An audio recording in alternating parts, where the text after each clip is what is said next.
How we doing, Spencer? Good, Jay. Good to see you again. Good to see you too.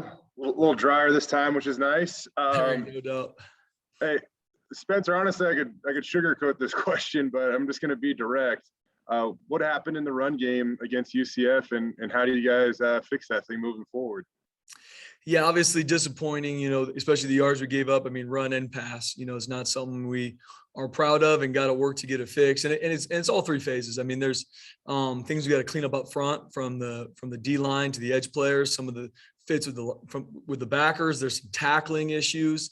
There's some situations where they ran the ball. We thought they're going to pass, and I probably could have put them in better calls. So obviously, first and foremost, I take responsibility of it. And then from all three phases, we're going to get it fixed. And a lot of it starts just with fundamentals and techniques, playing those better, and not guessing and trying to play different calls. So it's a fundamentals and technique deal, as well as just obviously putting them in good situations. Spencer, with JL Skinner over the offseason, he said he really worked on his confidence, and he credited the coaching staff for helping him with that. On UCF's first touchdown drive, he missed a couple of tackles that probably hurt at that time. But the way that he came back and played, how much did that show of his growth, and how impressed were you with JL's physicality and just ability to fly around in that game? Yeah, it was huge, Jay. And that's been, a huge thing for JL and his growth. And we use the term neutral mindset to where, you don't get too high at the highs, too low at the lows. You can focus on the facts to have a positive response. And that's something that he struggled with in the past. And everybody does to some extent, right? But he's grown so much, and you can even see him and talking to the guys on the sideline, him talking about, next play, like we're going to be fine, next play, and keeping other people's confidence up as he keeps his own, because as the game goes throughout, he played really well. And there's things that even, we talk with him, he can even be better, but it's cool to see him respond, even after making, maybe a bad play or a bad decision, having him come back and make some big ones after that is huge. Thank you, Spencer. Thanks, Jay. Hey, Spence, how's it going? What's up, Ron? So we've heard a lot about the fundamentals of tackling and how that was missing in the game. But now that you're in the season and you don't have the same amount of practice time as in the fall, how do you address those fundamentals? No, good question, Ron. I mean, we have obviously tons of drills to, we break down tackling the three phases, which is tracking, punch, and finish. And so it's, one of those is usually screwed up, if not all of them, with a missed tackle. More times than not, it goes with your eyes. Your eyes are high, you're looking at the ball carrier's head, and those tailbacks were good. And if our eyes aren't right and our angles aren't right, then we're going to miss, which showed up a lot. Showed up either in attacking the quarterback and some of our pocket leverage, the amount of scramble yards we gave up, as well as those tailbacks or receivers in the open field. So we have different drills that we're going to work with our guys, different from all three phases that we're going to work throughout the week. And then just obviously having an understanding and an emphasis of how we teach it from the meeting room to the practice field to get that stuff fixed, because we need to. And we didn't see Scale much in the game, but Scott really stood out in some pretty key areas. His first big sack, he just drove the left tackle 3-4 yards behind the line and got the sack. What stands out the most about him this season to you? Just his prep. How he preps himself physically to mentally is awesome to see. He's a kid that, like I've talked before, he's going to be the first one here, one of the last ones to leave, and seeing, things go well for him is awesome. Obviously, even talking with him, there's so much he needs to grow on, and we're excited for him to take that step, because he hasn't even reached his potential in regards to how he can play in all downs. And so I'm excited to see his growth too. You think we'll see him as a blocker a little bit more? I told Coach Plowman, we gotta be smart on him, but I know he loves it. I love the connectedness. Good luck. Thanks, Ron. How are you, Spencer? Hey, BJ, congrats on the win, man. The only time all year you'll be able to say that, so I appreciate it. I've lost my train of thought, man. All right, BJ, see you, brother. I'm singing the fight song. Yeah, I'll take care. Okay, Colaquinio's targeting call. Just what does that do for you guys in the first half against UTEP, and what's your plan there, and what do you Andy said it was just kind of a bang play, and you just what was your take on that? Yeah, I agree. Bang, bang play, balls in the air, and you're trying to go play the ball. And then all of a sudden the man's there. Obviously, you look at it, it's targeting wasn't an intentional deal by him by any means, but it is. And so now obviously it's our plan as coaches to plan on what it looks like for the first half against UTEP, especially at the nickel position. And getting Rodney Robinson running, which I was excited that he was ready to go. He had a really good game on special teams, and cool to see Rodney come in and contribute when Kala came out the targeting penalties. So we're going to have him, and then work on some other guys rolling into that position too. So it's going to be another way that we can create depth at that position while Kala's on the sideline for the first half. With Tyrique Laubeouf and those 2 interceptions, I mean, he was a guy that I think everybody, media fans, whatever, thought Markel was going to get one of the spots. And then all the transfers you guys brought in, they were kind of being brought up as the leading guys. And, Tyrique Laubeouf quietly wins the job. And then in the first game has 2 picks, had the 1 pick last year. I mean, what can you say about him and the job that he did in that game and, the outlook for him moving forward? Yeah, I was really excited for Tyrique, especially always been through to get to that point and the work he's put in to get to that point too. And just like every position, I'm going to keep hitting. There's obviously a lot of growth that still needs to happen.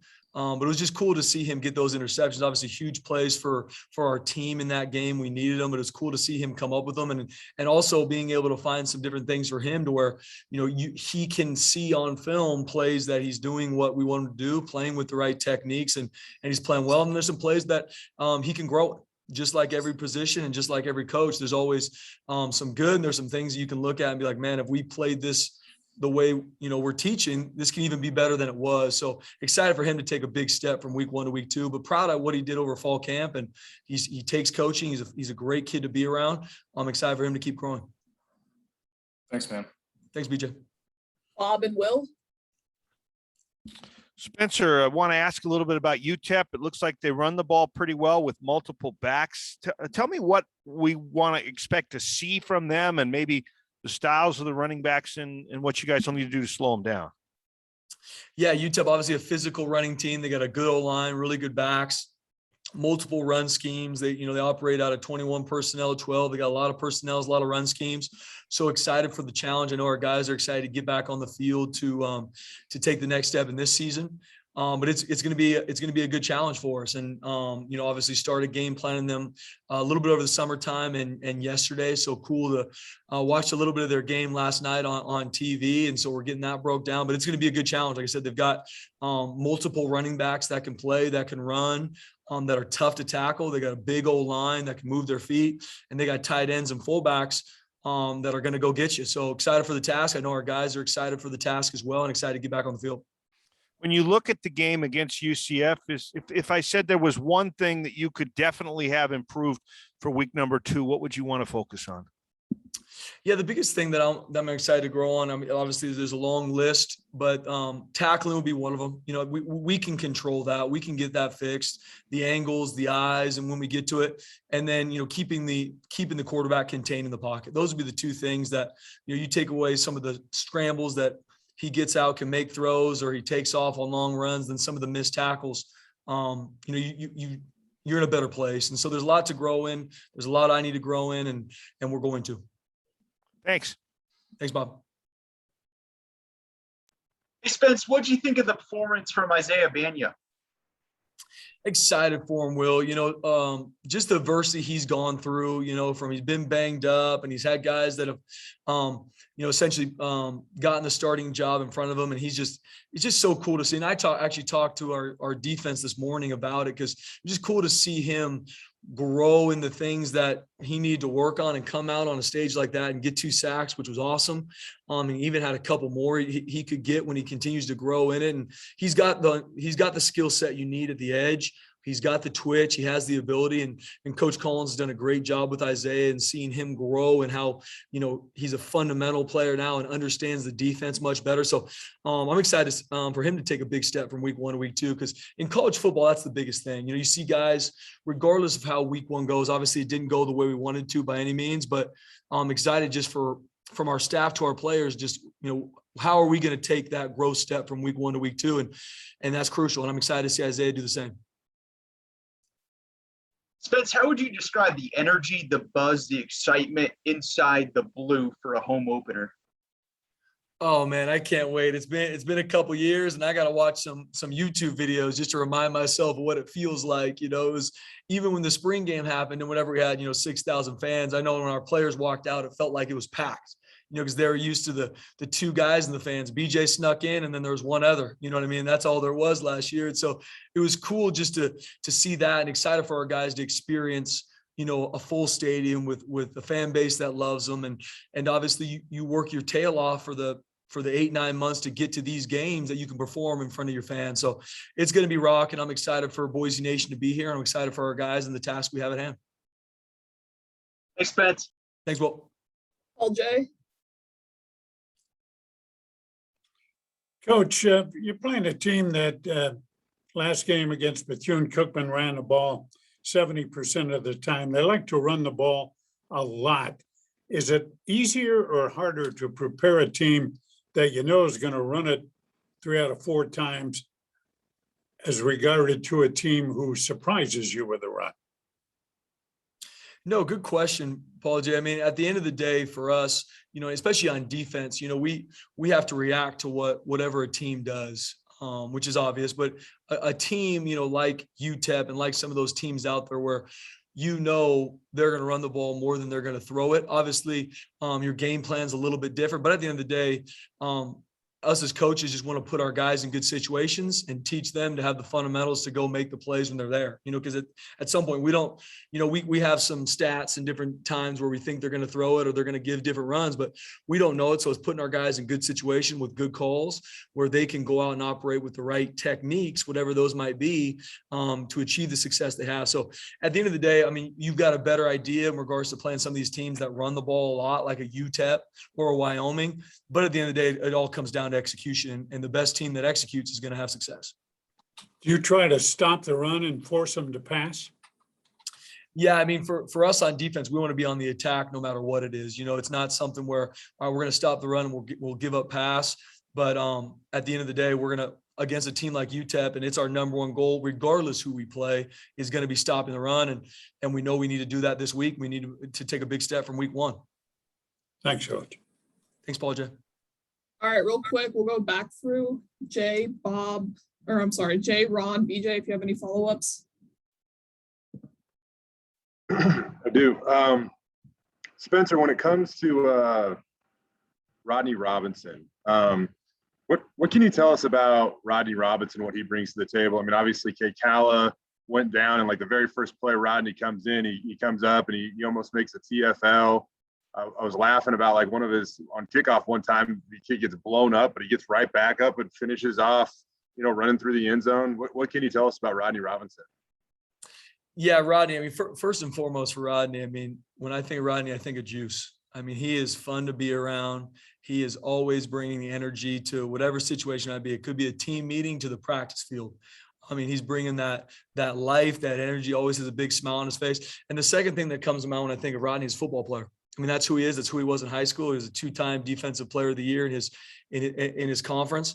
That's who he is. He's a football player, and he's undersized, but he makes up for it with being extremely savvy. He's fast, he's explosive, and he's very smart. And he understands how to use his body to make plays. And it's cool seeing him, what he did on special teams, and then being ready to roll when call went down with the targeting call, seeing him come in and not skip a beat. And you could tell that he had been prepping the way he needed to, because he came in and he was ready to roll. And so excited for him to take that step now that call is on the sideline for a half and see, all right, Rodney, you want to be the guy at some point. Now here's your chance to show what it looks like. I know he's excited for the challenge. Will you have to change who sorts things out? And can Rodney handle that? Say it one more time. Well, yeah, I mean, like Kala is such a communicator back there. Oh, yeah. Can Rodney handle that? He's going to grow into it. I know we even worked some of it today, and he knows it. It's just that confidence that comes with the prep to be able to do it at a high level like Kala does. Obviously, there's going to be guys around him that need to also pick up the slack with Kala out, because Kala is one of those players that when you don't have him, I mean, there's a good void. And so the players around him picking it up, but also Rodney stepping into those shoes and being confident in what he does know to be able to communicate on the field and get things right is going to be huge. Thank you, Spencer. Thanks, Jay. Vince, on Thursday, I don't think we saw Scale on the field at all until the third quarter. Can you just talk a little bit about how important he is in terms of run defense and about his availability this week? Yeah, and at the end of the day, guys, depth chart wise and some of those things, I'll be dealing with Coach Al. But for us, our guys are gonna compete. The best players are gonna play, and at the end of the day, I love Scale, and he brings a lot to the table, just like every single one of our players. Got stuff to grow in, just like coaches do. And so the big message for me with him, with the rest of our D line, linebackers, DBs, is we did some good things on Thursday night. We did some things that we need to grow in, and let's take a big step to week 2. How important is he to the run and to run defense? I mean, he's a big part of it, and he's a really good football player. And when he's doing what he should be doing and playing with good fundamentals and technique, he's one of the best. And so excited to see him just continue to grow in that. And, him with Scott Matlock, with Jackson Cravens, with Divine, Mike Callahan, like these guys are, and Coach Miley's doing a good job with them. They just need to keep taking steps in the right direction, and they're going to grow and learn from week 1. Thanks, man. Thanks, Ron. I think 3 takeaways a game is your guys' goal, right? Or has been in the past. And it is. Yep. You got 2, and the one you almost could have had for 3 ended up being a huge swing in the game, the interception over the middle that you guys could have had. I mean, I know it's easy to look back and say it, but how different could the game have been if you could have hold on to that one? Yeah, BJ. I mean, it's tough. I mean, there's multiple plays in the game that you look at, and I'll be the first to tell you that, you look at it and you can kind of think about if it goes different, what it looks like from either, that pick or a tackle here or whatever it might be. I mean, those games that are tight like that or can swing back and forth so quickly.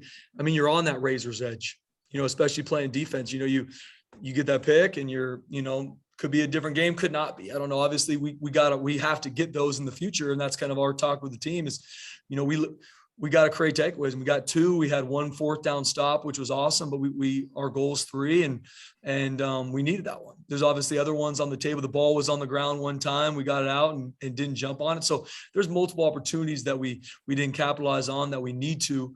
And in that game and in the games to come, we're gonna need them. We were talking to Tim, Plow a lot about the third quarter.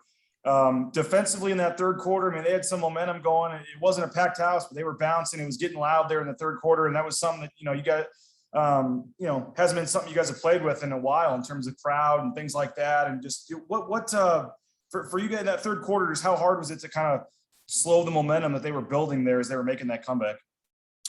Yeah, I mean, the third quarter, was tough, and it came down to, we didn't make the plays when we needed to. We got them in a lot of third downs and couldn't get off the field with either a scramble or a throw or just a situation that didn't go our way. And at the end of the day, it comes down to, I got to put them in better situations.